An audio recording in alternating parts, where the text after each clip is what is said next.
Okay, good morning. Good morning. I know I started that. I said it very softly.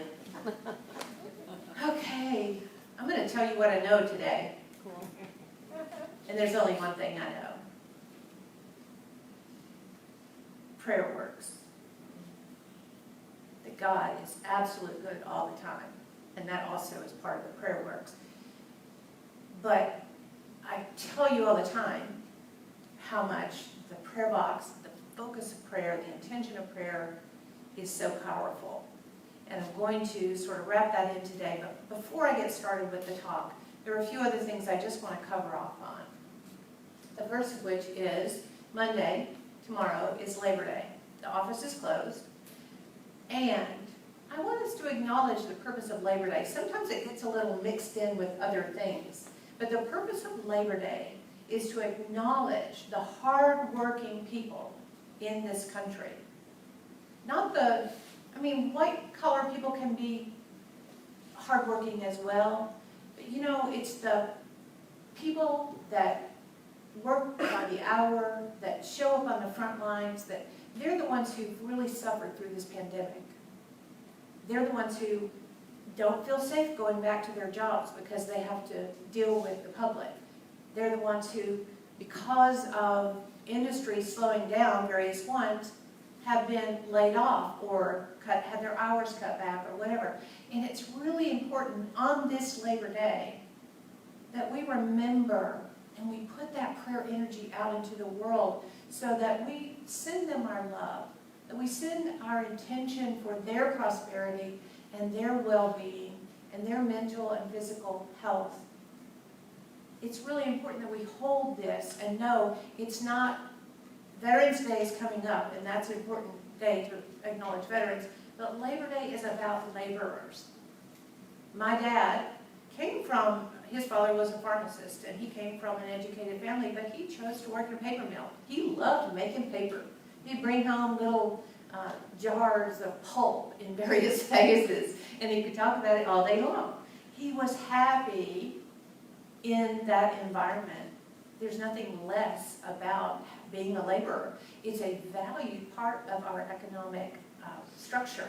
And I just want you, excuse me, my nose is itching. That must be my daddy saying, oh, you're talking about me. I like that. He'd be very proud that I mentioned him.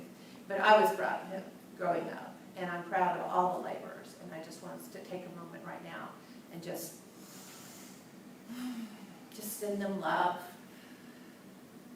Send them grace. Send them prosperity. So it is. And the next thing, I'm probably going to cry. Yeah, there we go. And you all are allowed to cry as well. Jenny O'Quinn, these are pictures that I pulled out of the annual meeting slides. So Jenny in 2018, that was the year I came on board. She was on the board that year. She was also on the board in 2019 and 2020. She served as the secretary of the board, and that meant she would take the minutes. But she also kept records, which are important for nonprofits to keep records. She was very diligent. And I'll tell you on the board, if you knew Jenny, you know, and you can see her sweet smile, she was a soft-spoken woman. She wasn't a big personality, but she would ask the tough questions in the board meetings. She didn't let a thing go by. If there was a detail she did not understand, she would say, well, what about this? What about this? How are you going to do that? Well, what about if we... So I just want you to know that she was a powerhouse. She really brought a lot. She took her, as all of our board of trustees members do, she really took her responsibilities seriously. And we really appreciate that aspect of who she was. But she had many aspects to who she was.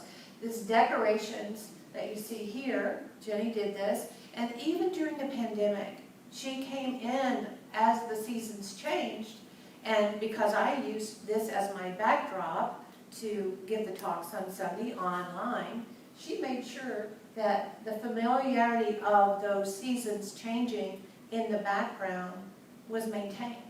And she did that for you, those of you who were showing up online, so that you had that familiar experience, that family connection still, no matter what. And even during the pandemic, now she did Angel Tree, she ran that program several years, but she did it during the pandemic. And this is Karen Clint who helped her that year, but last year, she put the whole thing together as if we were meeting. And we had an opportunity for you to give. And it's always important for us to continue as a community to have an opportunity to give. And so the Angel Tree serves anyone in our community who might be in need at that time of year. And for the last couple of years, it helped one of the sober living houses have a little something for the men that were living there. And they really appreciate it. I think they both years got about $50 worth of certificates. So if you're going through a challenge in your life and you suddenly get $50, that means you could buy your kid a gift, or you could buy some food and supplies, whatever. It makes a difference. And I just want to take this moment to honor all that Jenny was. All of the aspects of who she was. And you saw her regularly. She and Garland were often ushers and greeters at times, and involved with our potlucks, and she was a very strong presence in this community. And I just want us to, take a moment. We already did in the prayer chest. We mentioned that we're holding Garland and the family in our prayers of comfort. And I just wanted to make sure that we took time to acknowledge Jenny, because she really deserved it. Thank you. I'm not trying to make you sad, but I wanted to do that. So thank you for bearing with me. So today I'm going to talk about the work of this lady, Lynn McTaggart. I know some of you, specifically Norma, know who she is. Does anybody else know who Lynn is? Yes? A couple more people? So Lynn, just to give you a little background, she was an investigative reporter and writer. And so at one point, she became interested in holistic methods of healing. And she got her editor to agree that she could go and do research. So she began talking to scientists about how is it that holistic methods can even work. How can it be that you might put in oil, or you say a prayer, or you have a whatever kind of ritual and whatever kind of belief system? How is it that that works? So she began down this trail of talking to quantum physicists. And that connector was a whole web. And so her book, The Field, I'll show you an image of that in a moment. But she wrote about it in her book, The Field. And so I haven't read the book, but I've listened to the 2 CDs, because Dave Hubbard, who often comes and sits in the back, he gave me a couple of CDs that are her talking about that book.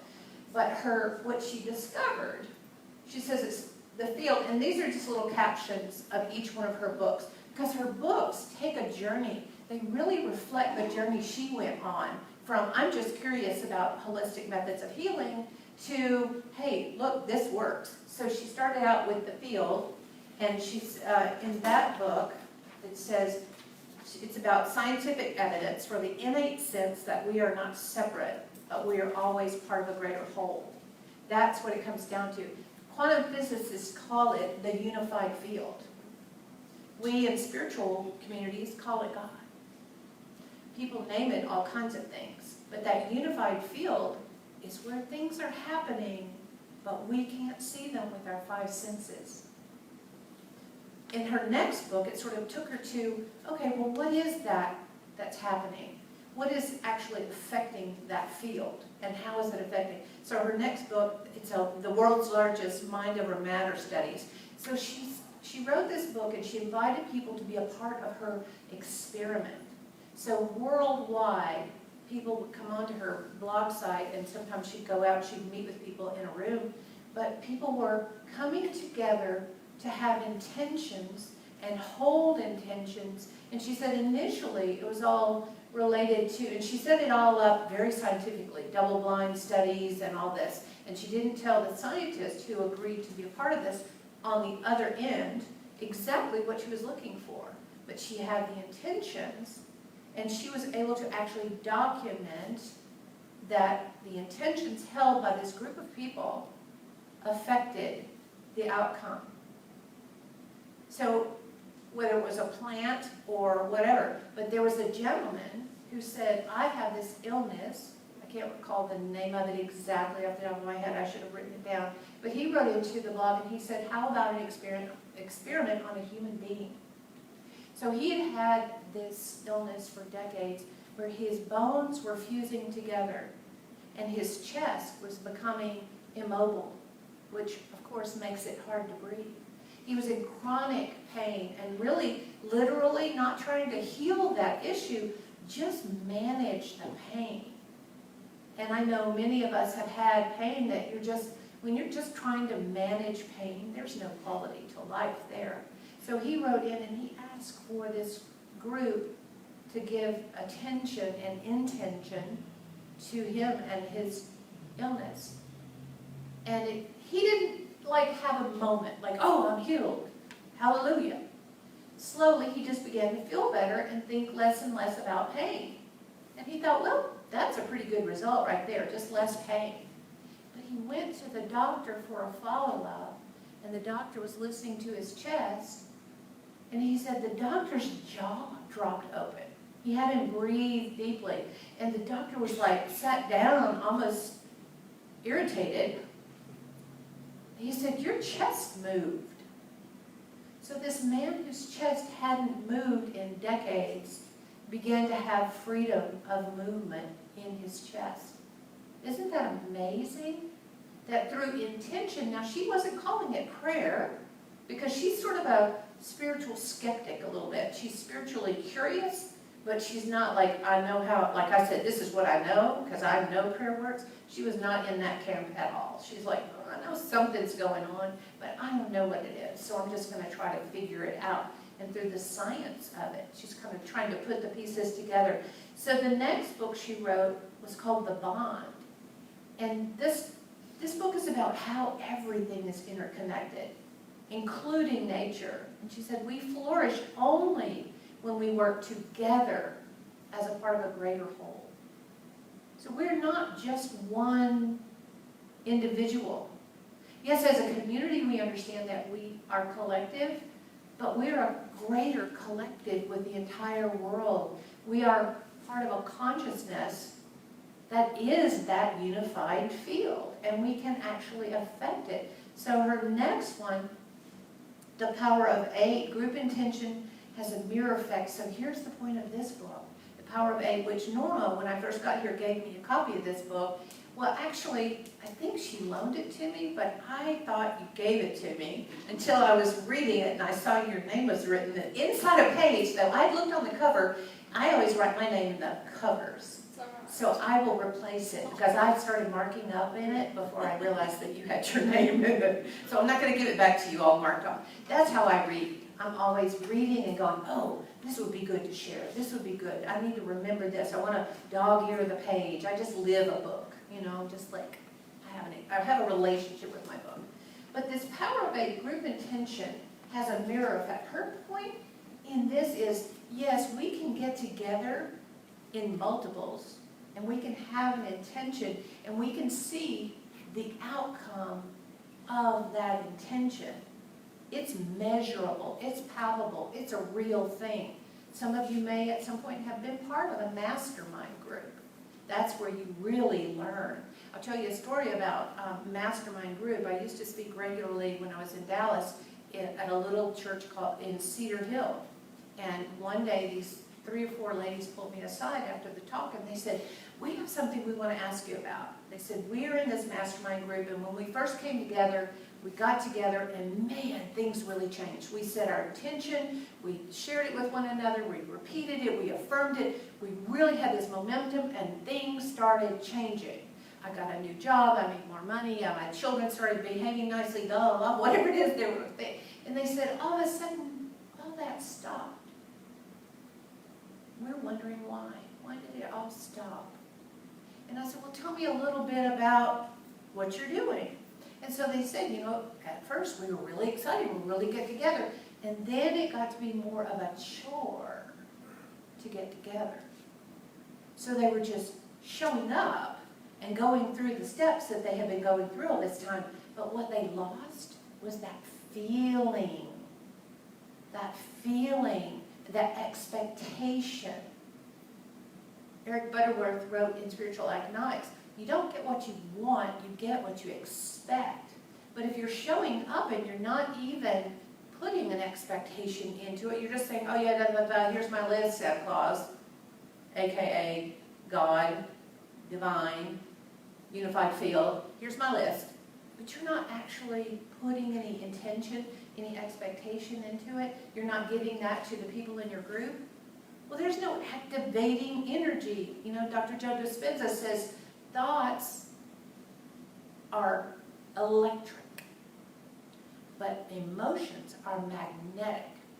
So you've got to have some energy in your prayers, in your intentions. You don't even have to call them prayers. You just have to have them in your intention. So this is not a new idea that she came up with. But the power, she calls it the power of 8. She kind of came on that number just intuitively. But you don't have to have 8 people. If you have 8 people, great. And if you can get 8 people who will commit to maintaining that higher point of view with you, that's what's important. But the point is not about the number of people. It is about holding the higher consciousness, seeing things from that standpoint of this is where we're going for. Not, well, this is what we're going for, but, you know, this, because then you just negate everything you just visioned. You can't do both. You have to hold that vision. You have to watch your tongue. That's why we teach affirmation. You have to say, yes, I believe. And sometimes you might not believe it just yet, but that's where faith comes in, right? And the Bible tells us it just takes a mustard seed. Have you ever seen a mustard seed? It's so small. It's the, you know, a straight pin is. I mean, it's so small, like the head of a straight pin. That's all you need, just a little bit. And the willingness to watch your thoughts and words and not to cancel out your expectation with something less than. So in the Bible, in Matthew 18, 19 and 20, this is where Jesus is talking to the disciples. And the disciples are saying, you know, well, which one of us is greater? And he's saying, you know, really this little kiddo here is actually greater than all you guys, because this little child has an open mind. This child has come with an open heart. You make yourself like children. So he says in 19, again, truly I tell you, if 2 of you agree on earth about anything you ask, it will be done for you by my Father in heaven. Now in unity, we know Father in heaven is not the guy on the cloud. Father in heaven is that inner place we went to a few moments ago. We went deep within. Deep within you is the knowing. In the stillness is where you find that connection with the truth of your being. You are a divine being. 100%. In our mission statement, we say to celebrate the divine potential in all. It's not because you have the potential to be divine. You are already divine as it can be. The potential is in the awareness and your willingness to allow your awareness to come to that place, to meet the truth of you. The truth of you is your divinity. And the divinity in everything and everyone around you. It's not just for people in this room. We claim it for everyone, including the birds and the bees and everything else on earth. But he goes on to say, so Father in heaven is that which we know, right? 2 or more gathered will be done for you by that still small truth within you. That sounds like a voice sometimes. And sometimes it's just an urging. And sometimes it's just a knowing. And sometimes you actually can hear words. Get up and go do this. It's like, okay, like me, relocate. Oh, all right. But you know the truth, I said to you before, it's not as much about relocation because I'm trusting my guidance. People keep asking me, when? I don't know because I haven't been shown, I haven't been told by that inner voice. But what I do know is what I was intended to do is step out of the way so that this amazing new minister that's already selected for you can come forward and show themselves to you. And that you can see them for who they are and know them when you see them. But that Father in heaven, not the guy on the cloud, that inner voice we all have, So verse 20, for where two or three are gathered in my name, I am there among them. So two or three come together and not complain, not be frustrated, but come together and know. Well, if you do the frustration part, you're going to get that. You're creating. Whether you intend to or not, you are creating. So create from that expectancy, that full knowing that there's divinity in all things and in all moments. And open your eyes and your ears. Listen. Feel into it. Feel into the divinity of every moment, especially if you kind of have one of those moments where you're questioning it. Stop and take that deep breath and go and then feel into the divinity of the moment, because it's always there. And if you're not finding it, it's because you're not looking for it. So I'm going to just share, I've been reading to you from Joanne Harkin's poetry. And this is a very simple one. But this is an image I want you to hold in mind. And I put the words up here. We are here to bring forth our light and hold the candles of ourselves to each other.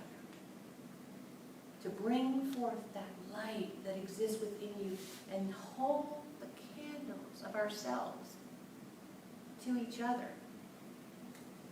In the Art of Living Foundation, which is one of the organizations of Sri Sri Ravi Shankar is one of my teachers, they say, I belong to you. They look eye to eye. I belong to you. I belong to you. The light within me, namaste. That light within me beholds the light within you. That's what this poem is. We are here to bring forth our light and hold the candles of ourselves to each other. Show your light to one another, loves. This is why we're here. So let's read that poem together. Are you ready? We are here to bring forth our light and hold the candles of ourselves to each other. Now, you were kind of reading that like you didn't believe it. So I want you to take a deep breath. Feel it. Feel into it. Feel into the divinity of it. You ready, Ray? You're ready. All right. We are here to bring forth our light and hold the candles of ourselves to each other. Oh my God, you're beautiful. You're so beautiful, all of you. I see your light. I've just got chills all over. I just love you so much. So I've been talking previously about the lotus flower. Hold your focus. Hold your focus on the vision of the lotus flower, and everything around will light up. I keep coming back to this because I want you to remember over the next few months, the board is going to do everything they can to keep everything going as smoothly as possible. The volunteers who are Sunday hosts and daily word readers and ushers are all going to show up. Josh is going to be here. Mandy is coming back Tuesday. She's recovered from COVID. Cecile is kind of training to be available with Mandy. You've got so much love and support right here in this community. Just hold to that vision. Hold. Because I want to know in 2022 what is going on here, because it is going to be a dance. It's going to be a dance of love. Yes. So your weekly practice, because I give you one every week, co-create this week. Do a little masterminding. Find a person or two or three and do a little test run on this co-creation. Start putting it together. There's going to be a new search team. They're going to do that. The board will be doing this. Focus on what you want to see come forward. Go within and connect. Have an intention and create. Now this last step, you are always creating. So be mindful. Be mindful. Create what you want. And don't muddy the waters underneath the lotus flower with everything else. Just stay focused, my loves. Just stay focused. Thank you.